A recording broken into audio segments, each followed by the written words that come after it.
மாதத்தில் 2வது பிறையில் அமர்ந்திருக்கின்றோம். அல்ஹம்துலில்லாஹ். நாம் இஸ்லாமியனாக இந்த உலகில் வாழ்ந்து கொண்டிருக்கும் வேளையில் நம்மை சுற்றிலும் ஏராளமான செயல்பாடுகளை இன்றைக்கு பார்க்கின்றோம்.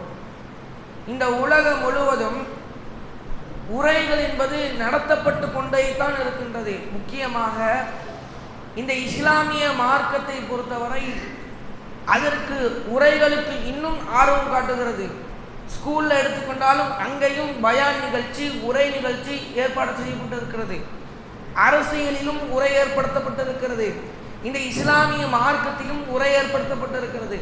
பல இடங்களில், நம்மை சுற்றிலும் பல இடங்களில் உரைகள் என்பது நிகழ்த்தப்பட்டு கொண்டு இருக்கிறது. இந்த பல இடங்களில் உரை நிகழ்த்தப்படுகிறதுல என்ன காரணம்? எதற்காக இந்த உரை நிகழ்த்தப்படுகிறது? ஒரு ஸ்கூல்ல ஒரு உரை நிகழ்த்தப்பட்டுச்சுன்னா அதுக்கு என்ன அடிப்படை தெரியுமா? மாணவர்கள் கீழ் மட்டத்தில் இருப்பாங்க, ஃபெயிலான நிலையில் இருப்பாங்க. அவங்கள எப்படியாவது பாஸ் பண்ண வைக்க வேண்டும், அவர்களையும் முன்னேற்றி கொண்டு வர வேண்டும் என்ற ஒரு நோக்கத்தில் தான் ஸ்கூலில் உரை நிகழ்த்தப்படும். ஆனால் இந்த இஸ்லாமிய மார்க்கத்தில் உரைக்கான அடிப்படை, அஸ்திவாரம், அச்சிட்டு என்ன தெரியுமா? மக்கள் அசத்தியத்தில் இருப்பார்கள், அவர்கள் எப்படியாவது சத்தியத்தின் பக்கம் கொண்டு வர வேண்டும். மக்களிடத்தில் தீய பண்புகள் இருக்கும், அந்த பண்புகளை துடை தெரிய வேண்டும். மக்களிடத்தில் மாற்றத்தை கண்டுவிட வேண்டும் என்ற ஒரே நோக்கத்திற்காகத்தான் இன்றைக்கு உரை நிகழ்த்தப்படுகிறது. முதலில் இந்த நோக்கத்தை புரிந்து கொள்ள வேண்டும். இன்றைக்கு மெகாபோன்கள், பல மாநாடுகள், இந்த ரமலான் முழுவதும் 30 நாட்கள் உரை நிகழ்த்தப்படுவதற்கு காரணம் மக்களிடத்தில் மாற்றத்தை காண்க வேண்டும். மக்களிடத்தில் மாற்றத்தை காண்க வேண்டும் என்ற ஒரே நோக்கத்திற்காகத்தான் உரை நிகழ்த்தப்படுகிறது. இதைத்தான் அல்லாஹ்வுடைய தூதருக்கும் ஏராளமான எச்சரிக்கையை அல்லாஹ் சொல்லுகிறான். யா அய்யுஹன் நபி, நபியே ஃபதக்கிர், நீங்கள் அறிவுரை கூறுங்கள், நீங்கள் உரை நிகழ்த்துங்கள். இன்ன திக்ர, அறிவுரையாகிறது தன்ஃபஉல் முஃமினீன், முஃமின்களுக்கு பயனளிக்கும். அல்லாஹ்வுடைய தூதருக்கு ஏராளமான இடங்களில் இறைவன் சொல்லக்கூடிய வார்த்தை என்ன தெரியுமா? ஃபதக்கிர், ஃபதக்கிர், நீங்கள் அறிவுரை கூறுங்கள். அறிவுரை என்பது முஃமின்களுக்கு பயனளிக்கும். அவன் அல்லாஹ்வை நம்பிக்கை கொண்டிருந்தால், இறை தூதரை நம்பிக்கை கொண்டிருந்தால், மறுமை என்ற ஒரு நாள் இருக்கிறது என்று நம்பிக்கை கொண்டிருந்தால் அவனுக்கு பயனளிக்கும் என்று அல்லாஹ்வுடைய தூதர் சொல்கிறார்கள். அல்லாஹ் தன்னுடைய திருமறையில் ஏராளமான இடங்களில் எச்சரிக்கை செய்கிறான். முஃமினா இருந்தால் மட்டும்தான் அவனுக்கு பயனளிக்கும். இன்றைக்கு அதிகமான நபர்களை பார்த்தோம் என்று சொன்னால், உரையை கேட்கக்கூடிய மனிதர்களை பார்க்கலாம். ஜும்மா பயான் நிகழ்த்தப்படும், 2வது உரை முடிக்க போவார், அப்போதான் அவர் உரையை கேட்பதற்கு வருவார்.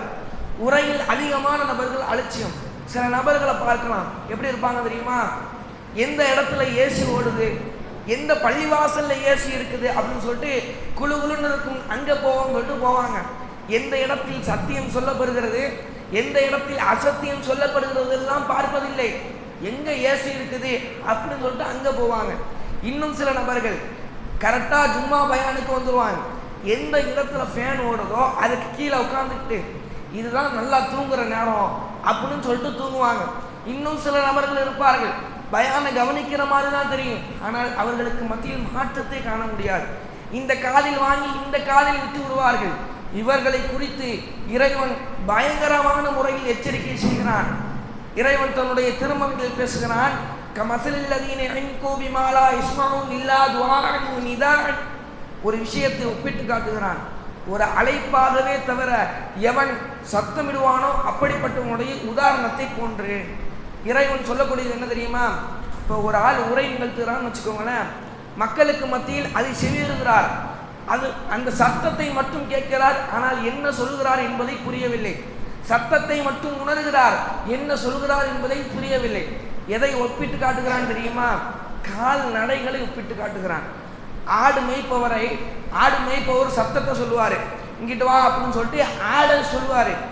ஆடு சத்தத்தை மட்டும்தான் செவியேறும், ஆனால் அது என்ன சொல்லுறாரு, என்ன எங்கிட்டு கூப்பிடுறாருன்னு தெரியாது, ஒரு சத்தத்தை மட்டும் செவியேறும். அதே போன்றுதான் இவர்களும் உரைகள் நிகழ்த்தப்பட்டு அவர்களுடைய மாற்றத்தை அவருடைய உலக வாழ்க்கையில் மாற்றத்தை ஏற்படுத்தவில்லை என்றால் அவர்கள் கால்நடைக்கு சமம் என்று இறைவன் எச்சரிக்கின்றான். உரைகள் நம்மிடத்தில் மாற்றத்தை ஏற்படுத்த வேண்டும். முதலில் இதை ஆழமாக புரிய வேண்டும். அல்லாஹ் விட்டுவிடவில்லை, இன்னும் சொல்லுகிறார், அவர்கள் தான் சும்முன் செவிடர்கள், புக்குமன் ஊமைகள், ஒம்மியுன் குருடர்கள், வஹும் லா யஅகிலூன் அவர்கள் அறிய மாட்டார்கள். உரை நிகழ்த்தப்படுகிறது. ரமலான் மாதங்களில் 30 நாட்களிலும் உரை நிகழ்த்தப்படுகிறது. பல மாநாடுகளில் உரை நிகழ்த்தப்படுகிறது. மெகாபோன் பிரச்சாரம் நிகழ்த்தப்படுகிறது. இது தன்னுடைய வாழ்க்கையில் மாற்றத்தை ஏற்படுத்தவில்லை என்று சொன்னால் அவன்தான் அல்லாஹ்வுடைய பாதையில் செவிடன். இன்றைக்கு நம்முடைய பார்வையில் செவிடன்னா யாரு? கண்ணு தெரியாதவன் குருடன், காது கேட்காதவன் செவிடன், வாய் பேச தெரியாதவன் ஊமை. ஆனால் அல்லாஹ்வுடைய பாதையில அல்லாஹ்வுடைய நோக்கத்தில் உண்மையான செவிடன் யார் தெரியுமா? இந்த உரையை கேட்டு தன்னுடைய வாழ்க்கையில் மாற்றத்தை ஏற்படுத்தாதவன் தான் செவிடன். இதைத்தான் இறைவன் ஏராளமான இடங்களில் எச்சரிக்கை செய்கிறான். சரி, உரையை கேட்டு மாற்றம் ஏற்படுத்தாதெல்லாம் அப்புறம் இருக்கட்டும். உரை இன்றைக்கு அதிகமான நபர்கள் ஆர்வம் ஊட்டுகிறார்களா? உரையை உட்கார்ந்து கேட்கிறாங்களா? இன்றைக்கு இரவு தொழுகையில கூட உரையை கேட்காமல் இன்றைக்கு நிறைய நபர்கள் கிளம்பி விடுகிறார்கள். உரையை கேட்பதற்கு இன்றைக்கு ஆர்வம் காட்டுவது கிடையாது. பெண்களை எடுத்துக்கொள்ளலாம். வெளியில தெருமுனை கூட்டம், வெளியில மெகாபோன் பிரச்சாரங்கள் நடத்தப்படும். அது மாட்டில் பேசுறாருன்னு சொல்லிட்டு இங்க உட்கார்ந்து நாடகத்தை பார்ப்பாங்க. நாடகத்தை அந்த அளவுக்கு உன்னிப்பாக கவனிப்பாங்க. ஆனால் உரைக்கு ஆர்வம் ஊட்டுவது கிடையாது. ஜும்மாவுடைய பயான் 2வது உரையில தான் இன்றைக்கு வருவார்கள். உரையை கேட்பதற்கு ஆர்வம் கிடையாது. ஒரு இளைஞனை எடுத்துக்கொண்டால் எந்த அளவிற்கு உரையை கேட்கின்றான்னு தெரியுமா? உரையை அலட்சியப்படுத்துகிறான் தெரியுமா? இதை நாம் ஒப்பிட்டு பார்க்கலாம். ஒரு இளைஞன் ஒரு திரைப்படத்தை பார்க்கிறான். இன்றைக்கு சர்வ சாதாரணமாக ஒரு திரைப்படம் எத்தனை மணி நேரம்? 2.5 மணி நேரம், 3 மணி நேரம். அந்த 3 மணி நேரத்தை தன்னுடைய மொபைல் போனில் ஏற்றி கொண்டே பார்ப்பான். எந்த அளவுக்கு பார்ப்பான் தெரியுமா? அந்த திரைப்படத்தில் ஒரு டைலாக் ஓடி இருக்குன்னு சொல்லுங்களேன், அந்த டைலாக்கை நான் பார்த்தே ஆகணும்னு சொல்லிட்டு ஸ்க்ரோல் பண்ணி அது என்னடா டைலாக்குன்னு பார்த்துட்டு போவான். யாரும் டிஸ்டர்ப் பண்ணக்கூடாது என்பதற்காக காதில் ஹெட்ஃபோனை போட்டுட்டு பார்ப்பான். யார் தூக்கம் வந்துடக்கூடாது என்பதற்காக டீயை குடிச்சிட்டு பார்ப்பான். அந்த அளவிற்கு அந்த திரைப்படத்தில் அவ்வளோ முக்கியத்துவம் கொடுக்கின்றான். அந்த திரைப்படத்திற்கு கொடுக்கக்கூடிய முக்கியத்துவத்தை இன்றைக்கு இறைவனுடைய அந்த வார்த்தைகள் மொழியப்படுகின்ற உரைக்கு கொடுப்பதில்லை. அந்த முக்கியத்துவம் இன்றைக்கு உரைக்கு காட்டுவது கிடையாது. பெண்களை எடுத்துக்கொண்டாலும் சரி, இளைஞர்களை எடுத்துக்கொண்டாலும் சரி, முதியவர்களை எடுத்துக்கொண்டாலும் சரி, இவர் என்னத்தை பேச போறாரு, நமக்கு தெரிஞ்சது தானே பேச போறாரு அப்படின்னு சொல்லிட்டு இன்றைக்கு அதிகமான நபர்கள் கிளம்பி சென்று விடுவதை பார்க்கலாம்.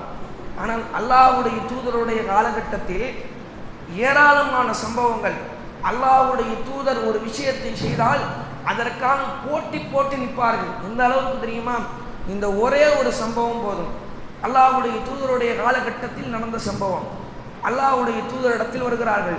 வஜாத் இம்ரஅத்துன் இலா ரசூலில்லாஹ், அல்லாஹ்வுடைய தூதரிடத்தில் பெண்கள் எல்லாம் வந்து, யா ரசூலுல்லாஹ், அல்லாஹ்வுடைய தூதரே, ஆண்கள் எல்லாம் தஹபர் ரிஜாலு பிஹதீஸி, ஆண்கள் எல்லாம் உங்களிடத்தில் கல்வியை கற்றுக்கொண்டு போகிறார்கள், வாரந்தோறும் கல்வியை கற்றுக்கொண்டு போகிறார்கள். ஃபஜஅல்னா மின் நஃப்ஸிக யௌமா, எங்களுக்கும் ஒரு நாளை ஆக்குங்கள். ஆண்கள் மட்டும் கல்வி கற்றால் போதுமா? ஆண்கள் மட்டும் உரையை செவியேற்றால் போதுமா? ஆண்கள் மட்டும் அல்லாஹ் எதை உங்களுக்கு கற்றுக் கொடுத்தானோ அதை செவியுற்றால் போதுமா? நாங்களும் கல்வி கற்றுக்கொள்ள வேண்டும், நாங்களும் இந்த உரையை கேட்க வேண்டும், எங்களுக்கும் ஒரு நாளை ஆக்குங்கள் என்று நின்றார்கள். எவ்வளோ பெரிய வாக்குறுதி பாருங்களேன், எவ்வளோ பெரிய கோரிக்கை பாருங்க. எங்களுக்கும் ஒரு நாளை ஆக்கணும். ஆண்கள் மட்டும் கல்வி கற்கிறார்கள், ஆண்கள் மட்டும் உரையை கேட்கிறார்கள், எங்களுக்கும் ஒரு நாளை ஆக்க வேண்டும் என்ற கோரிக்கையை பாருங்க. ஆனால் இன்றைக்கு வாழக்கூடிய பெண்களை பார்த்தீங்கன்னா எப்படி கோரிக்கை இருக்கு தெரியுமா? ஆண்கள் புகை பிடிக்கின்றான், நானும் பிடிப்பேன். ஆண்கள் திரைப்படத்திற்கு போகிறான், நானும் திரைப்படத்திற்கு போவேன். ஆண்கள் வெளியே செல்கிறான், நானும் செல்வேன் என்று ஆண்களிடத்தில் என்ன கெட்ட விஷயங்கள் இருக்கிறதோ அதை பின்பற்றி கொண்டு இன்றைக்கு ஆண்களிடத்தில் போட்டிப்படக்கூடிய நிலைமையை பார்க்கிறோம். ஆனால் அல்லாஹ்வுடைய தூதருடைய காலகட்டத்தில் பெண்கள் உரையை கேட்பதற்காக அந்த அளவிற்கு ஆர்வம் ஊட்டினார்கள். அந்த உரையை கேட்பதற்காக தனி நாளையே ஒதுக்கினார்கள். இன்றைக்கு நம்முடைய கதீஸ் கிரகங்களை நம்முடைய கையில் தழுவுகிறதே. இதற்கு காரணம் யார் தெரியுமா? அன்றைய வாழ்ந்த சஹாபாக்கள். அல்லாஹ்வுடைய தூதர் ஒரு விஷயத்தை சொன்னார்கள் என்று சொன்னால் தன்னுடைய கண்ணுகளை தீட்டு கொண்டு தன்னுடைய காதுகளை கூர்மையாக்கி கொண்டு ஒவ்வொரு விஷயத்தையும் உன்னிப்பாக கவனிப்பார்கள். அல்லாஹ்வுடைய தூதருடைய முடி எப்படி இருந்தது, அல்லாஹ்வுடைய தூதருடைய கண் எப்படி இருந்தது, அல்லாஹ்வுடைய தூதருடைய வாய் எப்படி இருந்தது, அவர்கள் எதை சொன்னார்கள், எப்படி சொன்னார்கள், எந்த நிலையில் சொன்னார்கள், எல்லா விஷயத்தையும் அந்த அளவிற்கு ஆர்வம் காட்டி அந்த சஹாபாக்கள் எல்லாம் கவனித்தார்கள். ஆனால் இன்றைக்கு வாழக்கூடிய மக்களை பாருங்களேன், உரையை கேட்பதற்கு ஆர்வம் காட்டுவது கிடையாது. இன்றைக்கு சில நபர்கள் உரையை கேட்பதற்கு ஆர்வம் காட்டுகிறார்கள், ஆனால் அவர்களிடத்தில் அந்த உரை மாற்றத்தை ஏற்படுத்த மாட்டேங்குது. இன்றைக்கு சில நபர்களை பார்க்கலாம், கீழே உட்கார்ந்து கொண்டு இமாம் எதை சொல்கிறார் என்பதை பார்க்க மாட்டார், என்ன குர்ஆன் வசனத்தை சொல்வார் என்று பார்க்க மாட்டார், எந்த ஹதீஸை சொல்வார் என்பதை பார்க்க மாட்டார். அவருடைய குறையெல்லாம் பார்ப்பாரு. இமாம் முடி இப்படி வச்சிருக்காரு, ட்ரெஸ்ஸை ஒழுங்கா போடல, ட்ரெஸ் இப்படி போட்டிருக்காரு, அப்படி போட்டிருக்காரு, குறை சொல்வார். குறை சொல்வது தப்பு கிடையாது, இமாம் அதை கொண்டு திருத்திக் கொள்ளலாம். ஆனால் வெறும் குறையாகவே அவருடைய வாழ்க்கையாகவே இருக்கும். உரையை கவனிக்க மாட்டார், உரையை கண்டு தன்னுடைய மாற்றத்தை ஏற்படுத்திக் கொள்ள மாட்டார். இன்னும் இதற்கு பல முன்மாதிரிகளாக சம்பவங்கள் நமக்கு திகழ்கிறது. அல்லாஹ்வுடைய தூதருடைய காலகட்டத்தில் அல்லாஹ்வுடைய தூதர் சொல்லுகிறார்கள், பனு இஸ்ரவேலுடைய சமுதாயம் 3 நபர்கள் நடந்து போகின்றார்கள். ஒரு தெருவில் நடந்து போனோன்னே மழை பெய்யுது. மழை பெய்ந்தோன்னே ஒரு குகையில் ஒதுங்குறாங்க. அங்கே இருக்கக்கூடிய ஒரு சஹாபி துவா செய்கிறார். அப்போது அவர் சொல்லுகிறார், எனக்கு இந்த உலகத்திலேயே பிடித்த ஒரு ஆள்னா ஒரு பெண்மணி இருந்தாங்க, அந்த பெண்மணி தான் எனக்கு இந்த உலகத்திலேயே இந்த உலகத்தை விட பிடிக்கும். அவர்களை ஒரு நாளைக்கு நான் விபச்சாரத்துக்கு அழைச்சேன். அந்த சஹாபி சொல்லக்கூடியதை நல்ல உன்னிப்பாக கவனிங்களேன். அவரை ஒரு நாளை நான் விபச்சாரத்துக்கு அழைத்தேன். அப்போது அந்த பெண்மணி என்ன சொன்னாங்க தெரியுமா? நான் வரமாட்டேன் மறுத்து விட்டார்கள். அப்போது அவங்க சொன்னார்கள், நீ 100 தீனார்களை கொடுத்தால் நான் உனக்கு வருவேன் என்று சொன்னார்கள். உடனே இந்த சஹாபி அவராது இந்த மனிதர் திரும்பி விட்டார். 100 தீனாரை திரட்டி விட்டு திரும்பவும் அந்த பெண்ணிடத்தில் வருகிறார். நான் 100 தீனாரை திரட்டி விட்டேன், இப்போது வாருங்கள் என்று சொன்னார்கள். உடனே அந்த பெண்மணியும் வருகிறார்கள். அப்போது அந்த சஹாபி சொல்கிறார், ஃபலம்மா கஅத்து பைன ரிஜிலைஹா, இந்த இடத்தில் தான் அவர் சொல்லக்கூடிய விஷயத்தை உன்னிப்பாக கவனிக்க வேண்டும். ஃபலம்மா கஅத்து பைன ரிஜிலைஹா, அவருடைய 2 கால்களுக்கு மத்தியில் அமர்ந்த போது அந்த பெண்மணி சொன்னார்கள், இத்தகுல்லா, நீ அல்லாஹ்வை அஞ்சிக்கொள். அந்த பெண்மணி சொன்னது என்ன தெரியுமா? நீ என்னை விபச்சாரம் செய்யாதே, என்னை கொடுமைப்படுத்தாதே, அல்லாஹ்வுடைய தூதரும் இதை தண்டித்திருக்கிறார்கள், இது பெரும்பாவம் என்று சொல்லவில்லை. சொன்ன வார்த்தை என்ன தெரியுமா? இத்தகுல்லா. ஒரே ஒரு வார்த்தை அவருடைய உள்ளத்தை கிழித்தது, பீர் போட்டது. உடனே அந்த விபச்சாருடைய பெரும் பாவத்திலிருந்து எந்திரிச்சு வந்து விட்டார். அந்த ஒரு வார்த்தை பெரும் பாவத்திலிருந்து அவரை கரை சேர்த்தது, பெரும் பாவத்தை விட செய்யாவிடாமல் தடுத்தது. ஒரு வார்த்தை அவருடைய உள்ளத்தில் மாற்றத்தை ஏற்படுத்தியது. இன்றைக்கு ஏராளமான பயான்கள் நிறுத்தப்படுகிறது. 10 நிமிஷம் என்ன, 20 நிமிஷம் என்ன, 1 மணி நேரம், 2 மணி நேரம் இன்றைக்கு உரைகள் நிகழ்த்தப்படுகிறது.